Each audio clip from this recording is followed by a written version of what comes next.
Hey, I'm back with another video. It's been almost a week.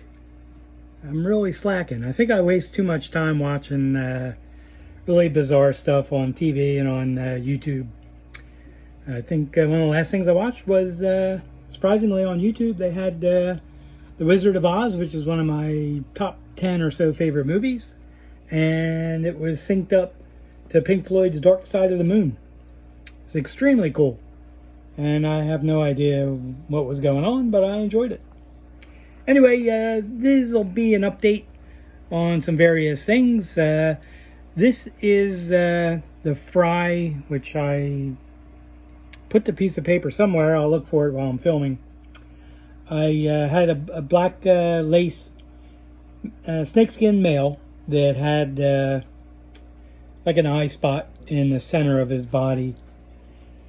And I crossed him back with a black Moscow female just to see what I'd end up getting by, kind of taking a one step back from the cross that I created. So this is a group of fry from one drop that she had. She had a second drop as well. Her third drop a couple days ago was just a couple of fry, which oddly, they were both albino, the two or three of them. So this is some progress on them. Now you can see I have a lot of albino babies in this tank, which was a bit of a surprise. There's supposed to be albinoism in the background of the Red Lace Snakeskins and also the Black Moscows, but until recently I didn't get any albinos in the Black Moscow, and that was a prior video where I showed a batch of 10 fry that I got. Two were albinos and the other 8 were females that had varying things going on, either extremely long dorsal, regular dorsal, but they were all normally colored. And if I can find them again, you've probably seen by now, there's a couple that are developing to be males, and you can see so far there's a snakeskin pattern on the body starting out. And if I can keep him on here, there's another one. I don't know what I'll end up getting. At this point it looks like a bluish snakeskin pattern, which is very cool. So I think what's going to happen next, these guys are going to go back in their 10-gallon tank, and I'll try to film a little bit with them in the 10, but I just figured it would be too difficult to pick up the snakeskin pattern if they weren't in a small tank. Right now I just threw them into didn't actually throw them, I placed them in a 2.5-gallon tank that's only halfway filled up, and it's got a nice big plant in the middle, some water sprite. And you can see I have some very interesting females starting out. They have quite a bit of color on starting out on the tail, anal fin, and dorsal. And they could end up being males too. I have to wait and see. But it's probably going to be a female because there's a start of a gravid spot. This male, I think, is in the way. Thank you, sir. And let me see if I can get one of the snakeskin looking guys on here. So anyway, like I started to say before I interrupted myself, the next thing after they grow out some more, I'm going to put one of these albino snakeskins in with what appears to be an albino female from the same batch, and see if I can isolate that and get a albino snakeskin with what appears to be a light bluish snakeskin pattern. Now they may end up getting at the back of the body, may end up just getting a black, well, not black, but in this case blue, light blue coloration. I really can't focus here. There we go, and he moved. Son of a gun. Anyway, this is what I was talking about. That part at the back of the body, that may end up just being a blue, bit of a solid thing on the albino ones. It's a work in progress, but I have specific goals now that I got something I didn't expect at all from the cross.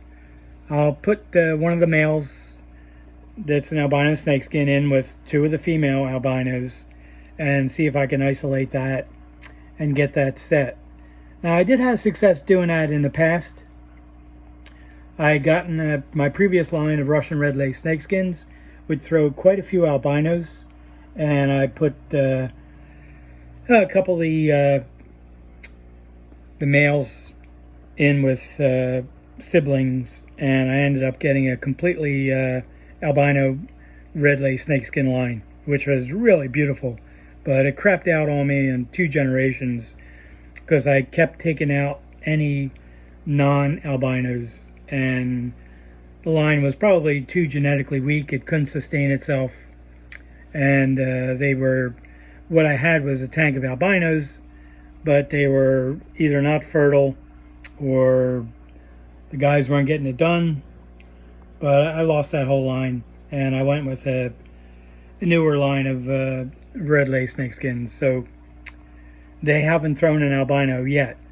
But the interesting thing is there is obviously some albino in the background of the current ones I have, because a cross to a black lace snakeskin and a black Moscow, which was just a black Moscow female, gave me albinos.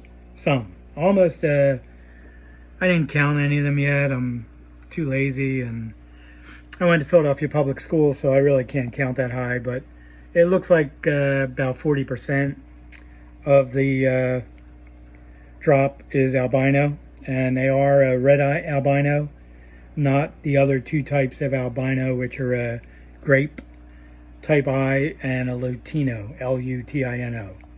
So they're like an albino, but it's a darker shade. And when you see fish for sale, usually from Asian sellers, they will call it an RREA albino, whatever, snakeskin. And what that means is real red eye albino, and whatever, red or snakeskin or whatever they're selling. So anyway, I'll update some more. I might put them back into 10 and try to shoot some of the film in there. And I'll also look for the paper that I have when they were born. They're probably around 2.5 months old.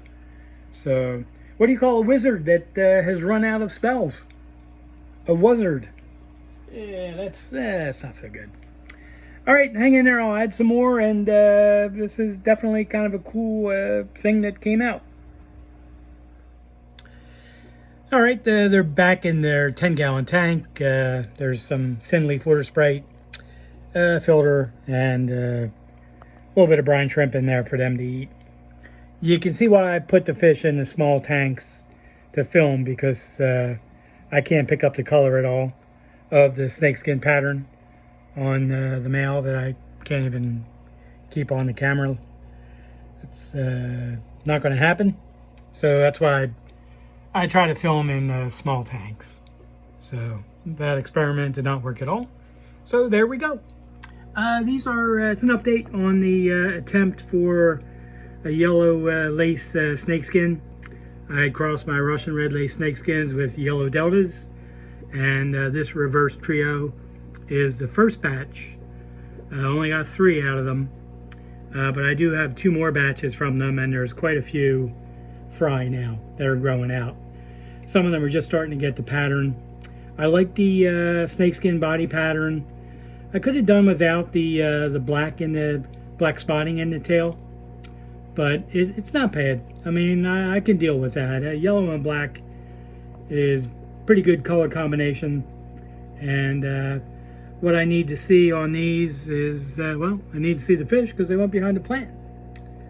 But what I need to see besides the fish is a better dorsal, longer, a better tail, longer, wider, and then I'll be pretty happy with it. Now, these are very young, so these are 4 months old, so it's going to take a little bit of time to get there. So I'm actually getting their reflection off the side of the glass because they're hiding behind the plant.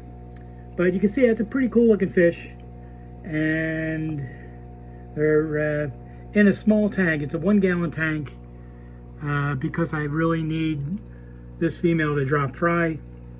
So I need the males to be able to get to her. So small tank is the way it's going to go until I get a drop of fry from her, which is probably only going to be a few at first, even though she's very plump.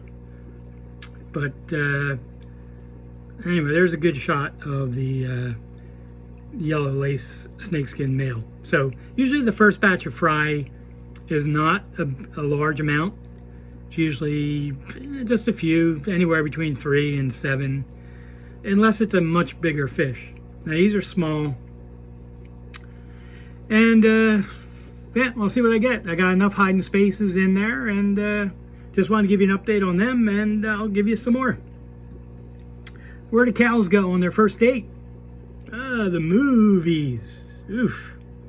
That's as awful as it sounds. Yeah, I'll put this in the middle of a video. I think I picked up another photo tank to use. This is a very small one. It's my hand. You can see how small this is. Just says size 1 with the dimensions in inches. And it's an Equion or Aquion. And that's not too clear. There we go.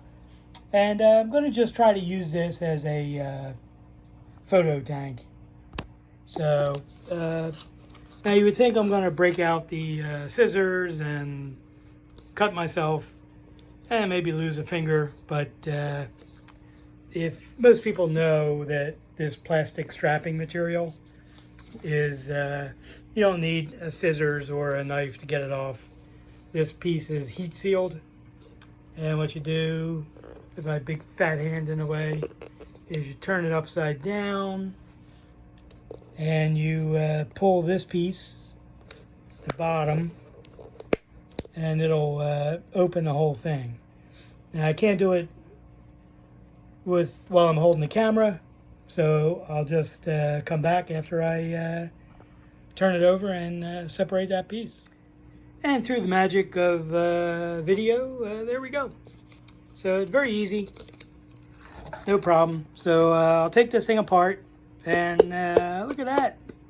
There's no place to put in the water. I got ripped off. Just kidding. It's the other part. And take this off.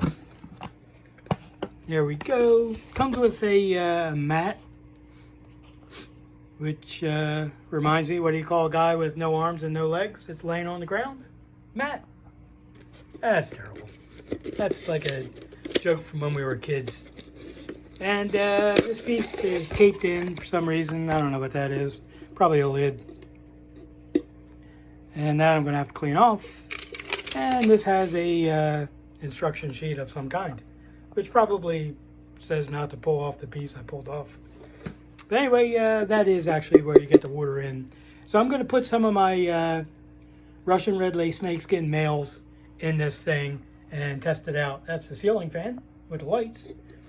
And there we go. So I'll be back with this thing full of water and some fishing. All right, this tank should work out pretty good. I just have some, really it's just some fine particles of dirt in the water that I really can't get out. So I'll just try to film. Anyway, these are the Russian Red Lace Snakeskin males I've been talking about that I use for various, well, to keep the line going and for various crosses. This is a young one. Now what will happen as he develops is the tail and the dorsal will get longer. The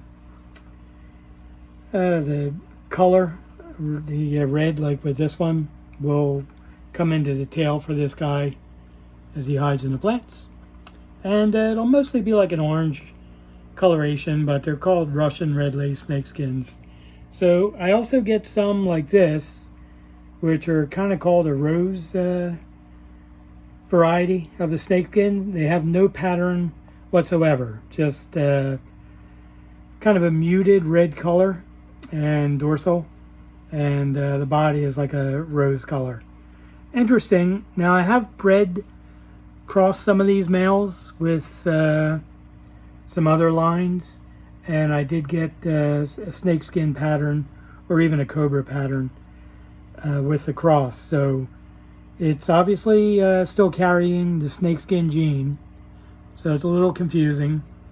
This one is about 6 months old, and he already has the nice lace snakeskin pattern throughout the body, the tail, and the dorsal. So really a beautiful strain, one of my favorites. And I think if I can get the yellow lace snakeskin to this point, I'd be really happy. But I think it's just going to be a yellow and black spotted lace snakeskin. But it's a super nice looking line of fish. And this one is pretty chunky and chesty, so it's also very old. It's about 11, 12 months old. The tail's starting to crap out. So anyway, I just wanted to show these guys because I talk about them a lot.